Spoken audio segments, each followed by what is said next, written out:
Hello everyone. So today we will discuss about the fifth and sixth point of scientific management. This is chapter 6.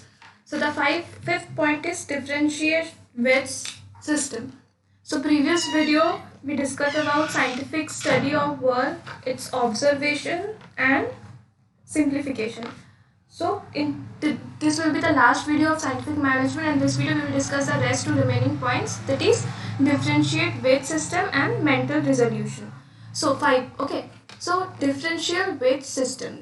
तो इसमें क्या होता है? Wage means money, salary, remuneration, जो salary मिलता है after working for a required period of time.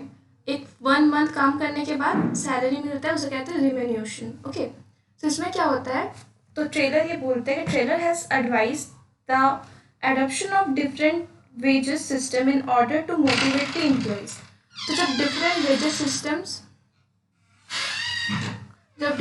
System हम लोग ट्रेलर कहते हैं कि जो वेजेस सिस्टम, जो सैलरी देने का सिस्टम है, उसको डिफरेंट वेज से दो ताकि जो एम्प्लॉयज है वो मोटिवेटेड रहे. तो कैसे ये पॉसिबल है? तो ये फॉर्म कहते हैं ट्रेलर.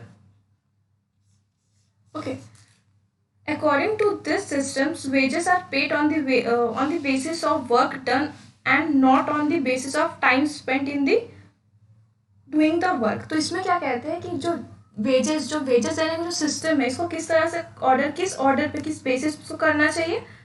ऑन वर्क डन, मतलब जो काम कर रहे हैं उस पे, ना ही कि कितना टाइम वो लगा रहे हैं काम को करने के लिए. सपोज कि एक ए है. Okay.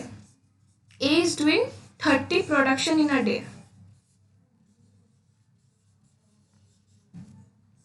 In 1 day. Okay. And B क्या कर रहा है? 20 प्रोडक्शन कर रहा है. तो ये क्या कर रहा है? ये 9 hours ऑर्गेनाइजेशन में टाइम दे रहा है, और ये 20 प्रोडक्शन कर रहे हैं इन 5 hours. सॉरी, इन 11 hours. ओके. तो इसमें क्या होता है? जो 9 hours जो है ये ऑफकोर्स कम है, बट इसका प्रोडक्शन ज़्यादा है.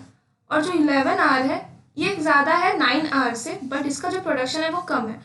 तो ट्रेलर ये कहते हैं कि जो ए है, जिसका प्रोडक्शन है, उसको ज़्यादा सैलरी या फिर रेम्यूनरेशन देना चाहिए रैदर देन बी. अब क्या होता है? ऐसा नहीं होता कि कोई 11 आवर पे काम कर रहा है, कोई 9 आवर पे. जो 9 आवर हर एक कोई के लिए क्या होता है? एक टाइम फिक्स्ड होता है कि हाँ, जो एम्प्लॉयज़ है उनको इतना ही टाइम ऑर्गेनाइजेशन को देना है, उसमें उनको अपना काम को कंप्लीट करना है, या फिर उनके पास किसी के पास क्या होता है? एक टारगेट सेट किया जाता है कि उस टारगेट में उसको काम करना है.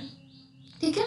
नेक्स्ट क्या होता है? तो इस बेसिस पर जहाँ पे क्या होता है? प्रोडक्शन, मतलब जो काम है उसको देख के, ना ही टाइम को देख के सैलरी को दिया जाता है. तो ये फर्स्ट ट्रेलर सजेस्ट करते हैं इस टाइप से काम करने के लिए. ओके. सो नेक्स्ट क्या है? One is the high wages rate and the other is the duration of paid पर लो वेजेस रेट. तो इसमें यही इसको बताया गया है कि जिसमें जो टाइम के बेसिस पे सैलरी या रेम्यूनरेशन नहीं दे, वेजेस ना दे, उस क्या करें? जिसका प्रोडक्शन लेवल या फिर काम करने का जो पैशन है, जिसका ज़्यादा होगा उसी को सैलरी दे. तो यहाँ पे एक दूसरे वे से भी एग्जांपल दिया गया है बुक में कि जो suppose let a standard output that 20 units and the wages of rated be 5 unit. बोल रहे हैं कि जो ए, बी एंड सी है. ओके. ए बी है. ठीक है. तो ए बी क्या करें? इन लोगों का क्या है? 20 यूनिट काम करना है 5 रुपीज़ 5 में. ओके. 5 यूनिट पे. तो जो ए है, व्हाट ही इज डूइंग, वो क्या कर रहे हैं? 20 प्रोडक्शन कर रहे हैं. ओके. 20 प्रोडक्शन, क्या 20 प्रोडक्शन कर रहे हैं? तो उसका सैलरी कितना हो रहा है? 20 यूनिट है तो 5.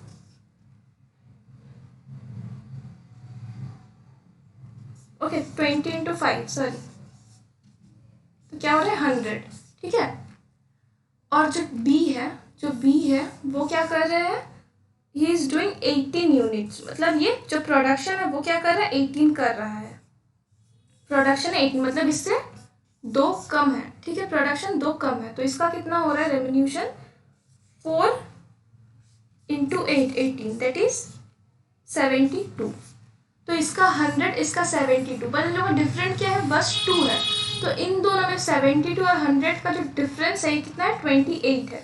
इसका मतलब ये है कि देखो इन लोग का जो पॉसिबिलिटीज है, लाइक इन लोग का जो काम का जो काम करना है, जो है इसका जो प्रोडक्शन है वो काफ़ी नियर है, ठीक है। सिर्फ टू प्रोडक्शन का like there is a difference of 2 production. तो इसमें क्या हो रहा है कि इसको ज़्यादा सैलरी मिल रहा है 28 रुपीज़, ओके, यूनिट, 28 यूनिट उसको ज़्यादा मिल रहा है, जबकि जो बी है वो सिर्फ 2 प्रोडक्शन कम किया है, उसको 28 यूनिट कम मिल रहा है। There is not a big difference, but इन लोग का जो सैलरी है, जो रेवेन्यूशन, जो वेजेस है, उसमें डिफरेंस है। तो इसको इसीलिए किया जाता है कि तब उन लोग पे कंपटीशन रहेगा, they will be motivated to earn more, to produce मोर।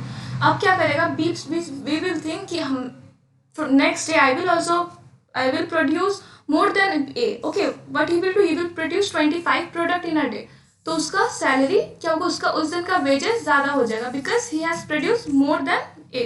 तो A विल थिंक दैट कल हम 30 करेंगे, तो इस टाइप से क्या होगा, इन लोग में competition, they will be motivated to work and produce more for the organisation. इससे क्या होगा, ऑर्गेनाइजेशन का भी अच्छा होगा, ओके। तो ये हो गया डिफरेंट वेजेस सिस्टम। तो इसमें हम लोग सिंपली इसमें क्या बोला जाता है कि ये इसीलिए किया जाता है to keep the employees motivated, okay. Next क्या है, मेंटल रेजोल्यूशन। तो ये क्या है, ये 5th पॉइंट था। Now we will discuss the 6th point. तो this will be the last point of this chapter, and yesterday we will discuss about the difference of trailer and fuel, and also I will give you some important question of this chapter.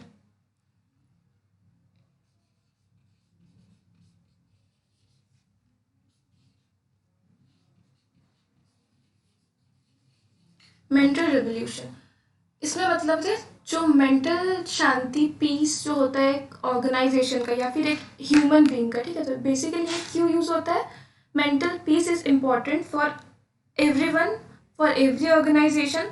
अब organisation में कौन होते हैं, human beings होते हैं, okay, human beings होते हैं, human होते हैं,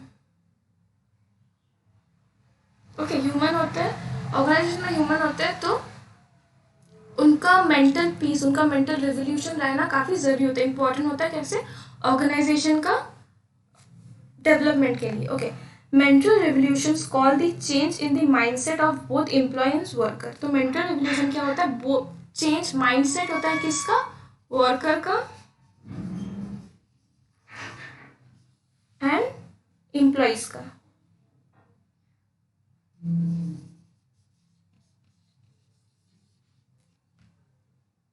एम्प्लॉयज का, ओके। सो ये क्या होता है, मेंटल चेंज होता है दोनों का। As per Taylor, a revolution is mindset on both the employees and the worker is required because it is promotes feelings of cooperation and will be beneficial to both the parties। तो इसमें क्या होता है, ये जो दोनों parties, ये जो दोनों पार्टीज है, ये दोनों पार्टीज ऑर्गेनाइजेशन के लिए काफ़ी इंपॉर्टेंट है, ओके। ये दोनों parties it's a very essential part of a organisation. As per Taylor, a revolution in mindset, तो इन लोगों का जो माइंडसेट है, ये माइंडसेट में क्या होता है, फीलिंग जनरेट होता है जिससे कोऑपरेशन विल बी जो जिससे कोऑपरेशन बढ़ता है। तो अगर इन दोनों का एक फीलिंग्स जो होता है, अगर मेंटल रेवोल्यूशन रहा इस दोनों पार्टीज में, तो एक फीलिंग जनरेट होता है दैट इज हेल्पफुल। तो ये फीलिंग क्या होता है, कॉपरेशन का feeling. So we have already discuss about cooperation, importance of cooperation, we have discussed the whole chapter of this cooperation, तो आप वो चेक कर सकते हो। सो कॉपरेशन रहता है तो क्या बेनिफिट होता है कि जो एम्प्लॉयज, दोनों जो पार्टीज है, इनके लिए ये खुद के लिए बेनिफिशियल होता है कि कॉपरेशन मतलब एक दूसरे को हेल्प करना, तो एक दूसरे को हेल्प करते हैं, तो ये क्या होता है, दोनों पार्टीज के लिए बेनिफिशियल होता है।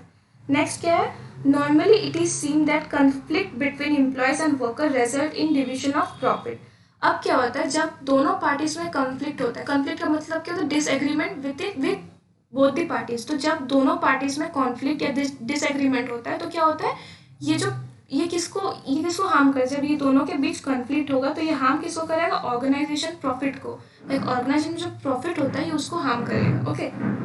तो अब क्या होता है, with both the parties determining a large share of profit. अब क्या हुआ कि जो प्रॉफिट हुआ, ठीक है, एक ऑर्गेनाइजेशन है, उसका जो एक ईयरली जो प्रॉफिट है वो काफ़ी ज़्यादा हुआ।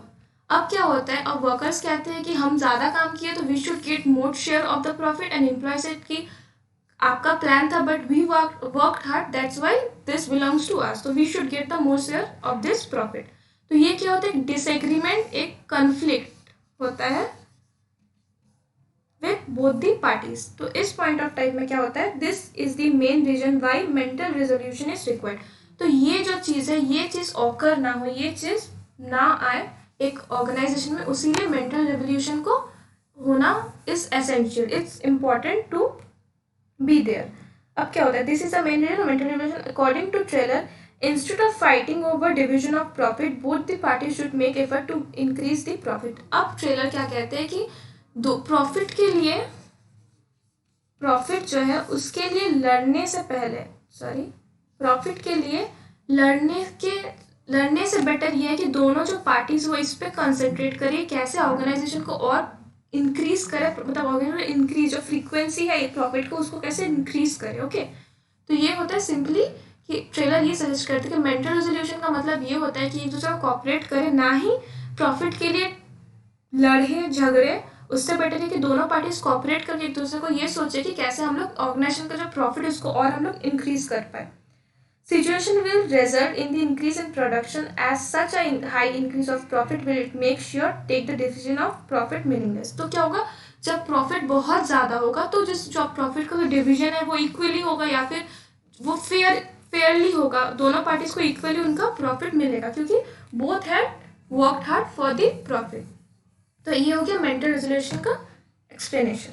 तो इसमें क्या हो गया, we have already discussed about mental resolution. तो इसमें क्या होता है, आज हमने दो पॉइंट्स कवर किए, first is different wages system and next is mental resolution. तो ये दोनों पॉइंट काफ़ी इंपॉर्टेंट है, और इसका जो इंपॉर्टेंट क्वेश्चन है इसको मैं कल नेक्स्ट वीडियोस में आपको बताऊंगी, साथ में जो इसका ट्रेलर और फेयर डिफरेंस इसको भी मैं एक्सप्लेन करूंगी। Okay, this is for the day, thank you.